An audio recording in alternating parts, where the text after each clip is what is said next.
Councilwoman Lisa Bartlett from our own city of Dana Point, City Manager Doug Shotkavies from Dana Point, Colonel Mike Groen, our Division Chief of Staff here, running the division rear and a good portion of the division.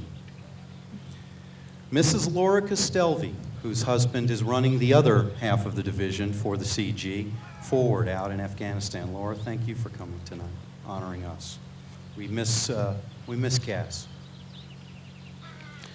Colonels Richard Rothwell, Stuart Navarre, past commanding officers of the Fighting Fifth. Colonel Rothwell is the president of the Camp Pendleton Historical Society. He also has the unique distinction of being the son of a 5th Marines commanding officer. Colonel Rothwell Sr. is the patriarch of the regiment. He's 97 years of age, and he recently, on very short notice, flew across the Pacific to share in the 65th anniversary celebrations of the battle for Iwo Jima, the remembrance and celebrations. So we're sure honored to have the Rothwells here with us tonight. Mr. Pete Hammer, a Vietnam vet and the president of our Dana Point Support Group. Pete, well, great to have you with us and all the Dana Point Support Group. Sergeant Major Marty Vasquez, the president of the Southern California chapter of the 1st Marine Division Association. Many of the men you saw tonight dedicating our streamers are part of the Sergeant Major's outfit down here in Southern California, and what a great pleasure to have them aboard, always stiffening the ranks here of the men on active duty today. Colonel Len Hayes, Jim Williams, Pat Looney, all distinguished past commanders of the 3rd Battalion, 5th Marines, part of the Dark Horse Mafia. Jason Morris knows about that mafia. All our regimental battalion commanders, our battalion commanders and sergeants majors, the Fighting Fifth's Color Guard, led by Sergeant Corey Branner from Peoria, Illinois. Could I ask for a round of applause for our Color Guard? They have been all over the world showing off our battle colors. The many distinguished guests we have here tonight, and finally, I'd especially like to welcome and recognize all the 5th Marine veterans. Ladies and gentlemen, could I ask you to join me in a thunderous round of applause for all our veterans?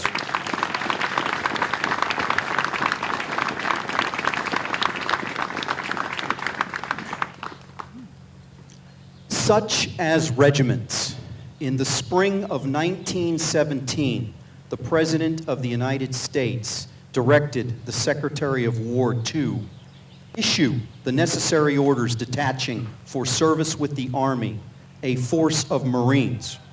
Ladies and gentlemen, tonight on these hallowed grounds, in this beautiful memorial park, surrounded by reminders of warriors past and present, we celebrate the 93rd anniversary of the Corps' most decorated regiment of Marines, the Fighting Fifth. As many of you know, the regiment's battle colors just returned from another historic visit to the fields of France. Over there, we were joined by our brothers from the 6th Marine Regiment for the Aisne-Marne Cemetery's 90th anniversary of memorial ceremonies at Belleau Wood, and for the 92nd anniversary of the battle itself. Many acknowledge that this fierce battle in and around Bois de Belleau was the real birthplace not just of the 5th Marines, but of the modern Marine Corps. Yet it was no sure thing that the regiment would even go. Despite the presidential order I just mentioned, the Army resisted sending Marines to the looming battles on the Western Front in 1917. Feeling a compelling moral obligation to live up to the Marine Corps motto of first to fight, our Major General Commandant, George Barnett, outmaneuvered the Army. Commandant Barnett rightly suspected the Army would schedule all the ships for themselves and leave the Marines high and dry pierside waving goodbye to the doughboys as they sailed off to France and the war. Steeped in statesmanship like so many of our past commandants, Major General Barnett used his personal connections with the Secretary of the Navy to reserve 3 Navy ships to transport the Marines to France. So when the Secretary of War told him, "It is utterly impossible for the War Department to furnish transportation for a Marine regiment with the first outfit sailing," the Commandant was able to write back in reply, "Please give yourself no further trouble in this matter, as transportation for the Marines has been arranged." And that, ladies and gentlemen, is how your regiment, the Fighting 5th Marines, arrived in France as the first to fight. From the rededication of the streamers you witnessed moments ago, you know the regiment sprung from the wheat fields around Belleau Wood to win many additional honors following our early days in France. When our nation has called, the 5th Marine Regiment has always answered, whether spearheading the Marine Corps' initial landings at Guadalcanal or eliminating a determined enemy in the fierce closing action of the war at Okinawa, whether serving as peacekeepers in North China or as the stalwart and determined fire brigade in the dark days of Korea's Pusan perimeter in 1950. The regiment has also answered the call many times in the Caribbean, earned honors in 5 challenging years of combat in Vietnam, and was there again in Desert Storm. Since the attacks of 11 September 2001, your regiment has deployed 3 times to Iraq, leading our division over 1,100 relentless kilometers on the march up to Baghdad and closing out combat operations in the western Al-Anbar. Sergeant Major Thielen, I believe, is somewhere out in the audience. He was part of closing out that combat in Al-Anbar. As most of you know, the Fighting 5th is scheduled for deployment to Afghanistan in the summer of next year, following one 5-story tour in Afghanistan's Helmand province, where our Marines were the catalyst in winning back the Nawa district for its people. Some in our audience this evening may not know that companies from both 2-5 and 2-4 are serving now in Afghanistan. And 3-5 is preparing to deploy to the Helmand province this fall, as is our division's 1st Combat Engineer Battalion, headquartered here in Camp San Mateo. At this moment, all 4 of our battalion headquarters and our regiment's headquarters are home, an occurrence quite rare in a time of war.